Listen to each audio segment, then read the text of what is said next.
In this video, I'm going to be giving you a Google Shopping Feed checklist. Using this optimization for your Google Shopping Feed, this is going to allow you to boost your e-commerce sales. Let's go ahead and dive into it. Before you get started, make sure to click the notification bell and make sure to subscribe so that you can get more videos like this in the future. Okay, so online shopping is growing fast. E-commerce sales are accounting for 14.1% of retail purchases worldwide.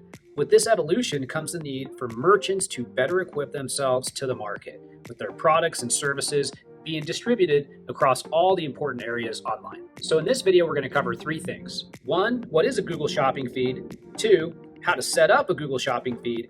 And three, Google Shopping Feed best practices. Okay, so if you don't know what a Google Shopping Feed is, here's what it is.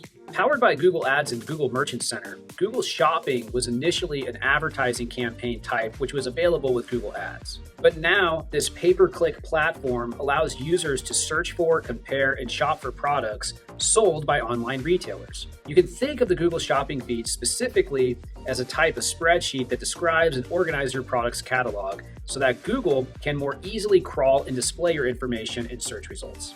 It's kind of like if you had a live feed and you were giving it to Google with all the most important information, or Amazon for that matter. It's the same type of thing. So the purpose of the feed is really twofold. It allows Google to better respond to a search query and produce results that are more relevant to the user. And then it also allows you to boost the click-through rates and return on advertising spend on your Google Shopping campaigns. On the more technical level, the product feed will be formatted as a .txt or a .html. And that's a document that includes attributes like title, description, category, and pricing. Now, Google pulls this information from two feeds, the primary and the supplemental. The primary feed features critical data like name and price. The supplemental feed holds the supplemental data. All right, so let's get into how you set up this feed, okay? So to create a primary feed, you need to go to the feed section listed under the product section in Google Merchant Center and click the plus button. Then follow the prompts and enter the information below. You need to enter country of sale. You need to enter the language, you need to enter the destination, the primary feed name, the input method. Inside of the input method, you need Google Sheets, scheduled fetch, website crawl, and then also you need to put in the file name. Once you've filled in this information and clicked on continue, you can view and manage your new primary feed in the feed section of your Google Merchant Center account. If you want to access or upload a feed, click on the three-dot icon in the processing tab of your feed and choose your upload preference from the drop-down menu. Now, if you want to create a supplemental feed, this is how you do that. You have to connect your supplemental feed to your primary feed through this thing called an ID attribute. And these feeds only update your product data if the supplemental feed contains IDs that already appear in your primary feed.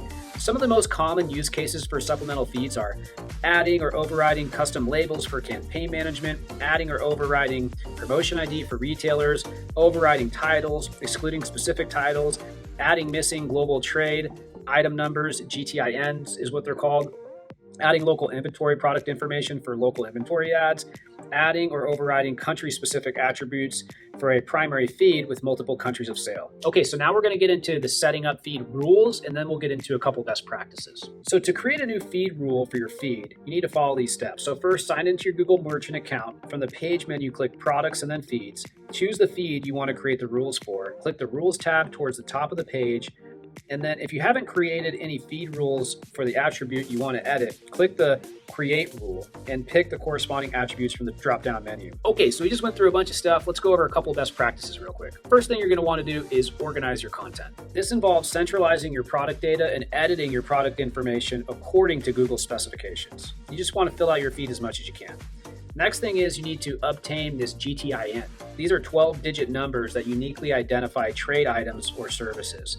Valid GTINs are typically supplied by the manufacturer and are prioritized by Google more than products that don't include them. Not only do GTINs help keep counterfeit items out of the market, but having this attribute can even pay off for other platforms like Amazon, eBay, and Walmart. Other than that, you want to make sure you use a unique image, you integrate keywords into titles and descriptions, you use the full list of attributes supported in your feed to make sure you can get the most attributes in there and as much display as possible in the feed and in Google Shopping. That's it for the Google Feed Shopping Checklist. If you need help with Google Shopping, you need help with running e-commerce ads in general, and you want to look for areas outside of Google Shopping, make sure to reach out to my ad agency, Ignite Visibility, where we can help you with all those things. If you have any questions, go ahead and leave them below. I'll see you next time. Bye.